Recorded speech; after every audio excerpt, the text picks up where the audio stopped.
Hello, I'm Kath, And I'm Kate. and we're the face of Art of Leadership.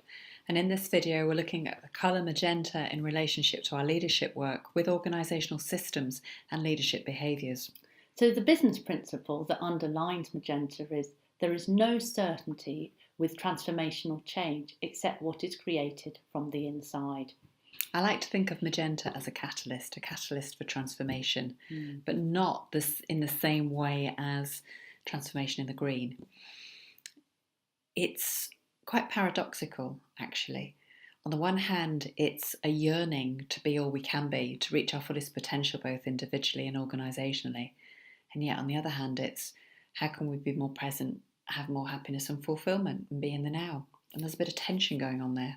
That's it. And Magenta is really difficult to describe because it's so much more than what we see in third dimensional reality. So to actually nail the characteristics in language that everyone can understand is a challenge. So that's why this one is different and why it comes at the end of the series of videos. And also because magenta represents the highest qualities of some of those other colours. So let's take indigo and its future focus, and violet and its sense of purpose. Takes those and raises it up a notch. Magenta's a container, a space, a safe space. It looks like nothing is unfolding, but everything's unfolding in its own good time. I like to think of it like the seasons.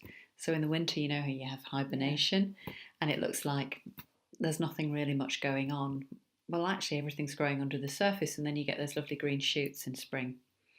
Yes, and the thing about magenta is because it's all about giving and a soulful expression, when it's overplayed, that leads to overdoing and overgiving. So if we then take it on a step and say, well, what are the trends in society? What we find is that we are currently in transition. We're moving from the information age to the transformational age. And yet we don't know what that actually means or where that's taking us. So we need to trust that it will emerge when it is good and ready, thanks to the edge walkers. I think we could say that the transformation age is about wisdom, because one thing's for sure in this knowledge economy we live in, we can't keep taking anything more. We're drowning in data. So we need to think differently about how we work and what we bring.